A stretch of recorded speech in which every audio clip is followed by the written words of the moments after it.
ദീപക്, 100 വീടുകളോളം ഇനി ആളുകൾ എത്താനുണ്ട്. ഈ അവസ്ഥയിൽ എങ്ങനെ ആളുകൾ വിശ്വസിച്ച് വരിക? അവിടെ വെള്ളമില്ല, വഴിയില്ല, അവരുടെ എന്തിനേറെ വീട്ടു നമ്പർ പോലും ഇല്ല എന്നാണ് ഇപ്പോൾ ഈ പഞ്ചായത്ത് മെമ്പർ പറയുന്നത്. ദീപക്, ഇത് ആരുടെ അനാസ്ഥയായിരിക്കും ദീപക്? ആ നാട്ടുകാരോട് നമുക്കൊന്ന് ചോദിച്ചു നോക്കൂ. അരുൺകുമാർ, നമുക്കിപ്പോൾ ദൃശ്യങ്ങളിൽ കാണാം. ഈ വീടിന് വീട്ടു നമ്പറുണ്ട്. അതായത് TRDM ITDP ട്രൈബൽ ഡെവലപ്മെന്റിന്റെ ഡിപ്പാർട്ട്മെന്റിന്റെ പദ്ധതിയിൽ ഉൾപ്പെടുത്തി നിർമ്മിച്ച വീടാണ്. പരൂർക്കുന്ന് ട്രൈബൽ സെറ്റിൽമെന്റ് എന്നാണ് ഇതിന്റെ പേര്. അതിന്റെ ഹൗസ് നമ്പർ എന്നുള്ളത് ഇപ്പോൾ ഇത് 81ാമത്തെ വീടാണ്.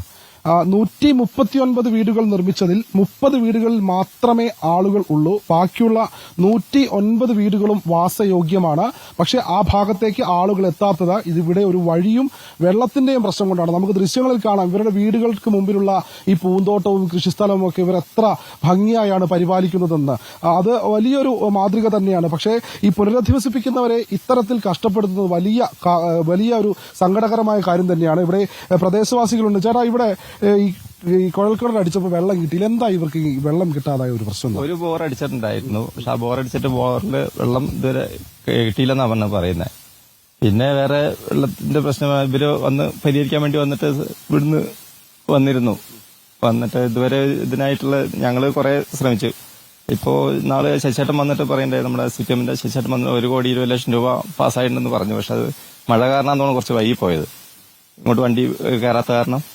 പിന്നെ അതേപോലെ ഈ റോഡ് മെയിൻ പ്രശ്നം എന്താണെന്ന് വെച്ച് കഴിഞ്ഞാൽ ഇവരുടെ വെള്ളവും കുടിവെള്ളവും വഴിയുടെയും പ്രശ്നമാണ്.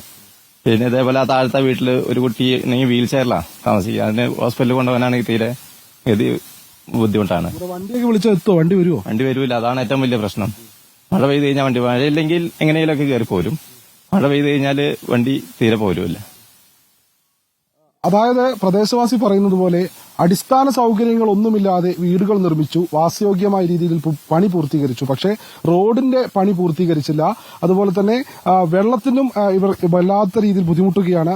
ശുദ്ധജലം, കുടിവെള്ളം കിട്ടാത്തൊരവസ്ഥയാണ്. ഈ റോഡ് കാണാം, ഇത് അങ്ങകലെ കാണുന്ന വീടുകളിലേക്ക് പോകുന്ന റോഡാണ്. പക്ഷേ ഇവരുടെ വീടിന്റെ മുൻഭാഗം മാത്രം ഇവർ ഇവിടെ വൃത്തിയാക്കിയിട്ടിരിക്കുകയാണ്. ബാക്കിയുള്ള ഭാഗം കാട് പിടിച്ചു കിടക്കുന്നു. അതുപോലെ തന്നെ നമ്മൾ നിൽക്കുന്നതിന് പുറകുഭാഗത്തേക്കും വഴികളുണ്ട്. ഏകദേശം 32 കിലോമീറ്റർ മാത്രമാണ് ഈ സെറ്റിൽമെന്റിനകത്ത് വീടുകളിലേക്ക് പോകാനുള്ള വഴികൾ വെട്ടിയത്. പക്ഷെ ആ മിക്ക വഴികളും ഇപ്പോൾ കാട് മൂടിയിരിക്കുന്ന അവസ്ഥയാണ്. കഴിഞ്ഞ വർഷവും നമ്മൾ ഇവിടെ എത്തി വാർത്തകൾ നൽകിയതാണ്. അന്ന് നമ്മൾ ജില്ലാ കളക്ടറുമായി ബന്ധപ്പെട്ട സമയത്ത് അവർ പറഞ്ഞത് ഈ ഭാഗത്തേക്കുള്ള അടിസ്ഥാന സൗകര്യങ്ങൾ ഉടനടി ലഭ്യമാക്കും, കുടിവെള്ളവും വഴിയും ഉടൻ തന്നെ ലഭ്യമാക്കുന്ന രീതിയിൽ ഉള്ള കാര്യങ്ങൾ ഒരു വർഷമായിട്ട് ആണ് ഇവരെ അവിടെ താമസിപ്പിച്ചിരിക്കുന്നതെന്നാണ് പറയുന്നത്. ഈ ഒരു വർഷമായിട്ട് അവർക്ക് വെള്ളം കൊടുക്കണമെന്ന് ഈ സർക്കാരിനറിയില്ലേ? അതിനുള്ള സംവിധാനം ഉണ്ടാക്കണമെന്ന് ഈ സർക്കാരിനറിയില്ലേ? മാത്രമല്ല അവിടേക്കുള്ള വഴി കൃത്യമായിട്ട് കൊടുക്കണം എന്നറിയില്ലേ? ഇതാണോ മാതൃക?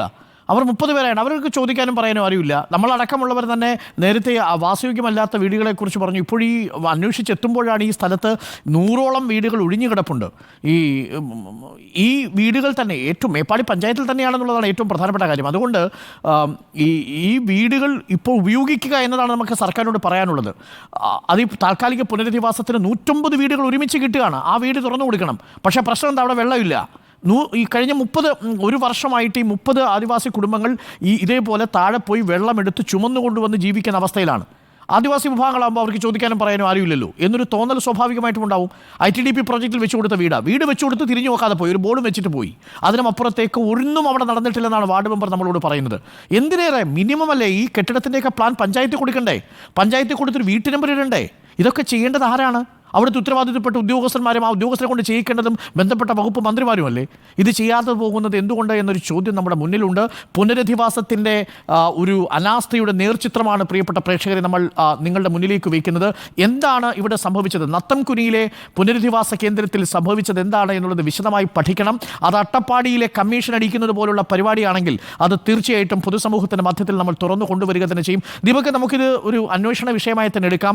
നമ്മളിത് മാത്രം സ്പെഷ്യലായിട്ട് ഫോക്കസ് ചെയ്തുകൊണ്ട് എന്താണ് ഇതിൽ സംഭവിച്ചതെന്നതിൻ്റെ അന്വേഷണം നമുക്ക് എടുക്കാവുന്നതുമാണ്.